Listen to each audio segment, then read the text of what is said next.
Pemirsa, aksi unjuk rasa yang dilakukan oleh para pedagang dan petani sayur memprotes terlalu tingginya pemungutan pajak retribusi oleh Pemda. Ternyata diduga adanya praktek pungli yang diterima oleh pedagang selama ini. Beli tanaman petani betul.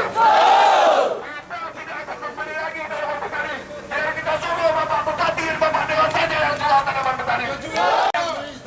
Hal ini terungkap saat audiensi pedagang dengan pemerintah daerah, di mana dalam kanun setiap per kilonya hanya dipungut Rp50. Namun di lapangan pihak retribusi memungut sampai Rp100.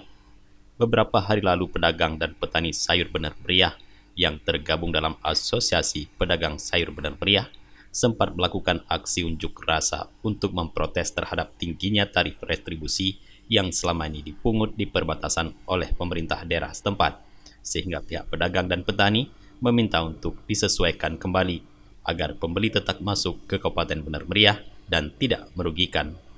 Namun dalam audiensi yang berlangsung di gedung Dewan yang melibatkan pedagang, petani sayur, Pemda Benar Meriah yang difasilitasi oleh DPRK setempat serta disaksikan oleh pihak kepolisian, terungkap bahwa adanya dugaan pemungutan liar yang selama ini diterima oleh para pedagang sayur.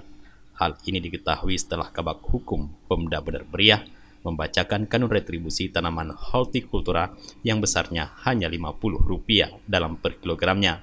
Namun faktanya di lapangan para pedagang harus membayar Rp100 per kilogram. Soal pungutan liar ini sudah kita sampaikan tadi dan sudah tunjukkan berkasnya ke pemerintah Kabupaten Benar Meriah. Juga disaksikan oleh Kapolres. Harapan kita dugaan pungli ini ditindaklanjuti oleh Kapolres Kabupaten Benar Meriah.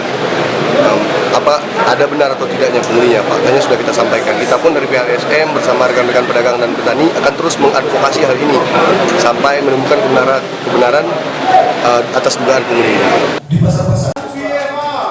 Pedagang yang merasa ada penyimpangan yang selama ini dialami oleh mereka, sehingga aparat penegak hukum diminta untuk mengambil tindakan. Selain itu, pemerintah daerah juga harus memanggil pihak yang mengelola retribusi di perbatasan. Dari Benar Meriah, Tim Liputan Aceh TV melaporkan.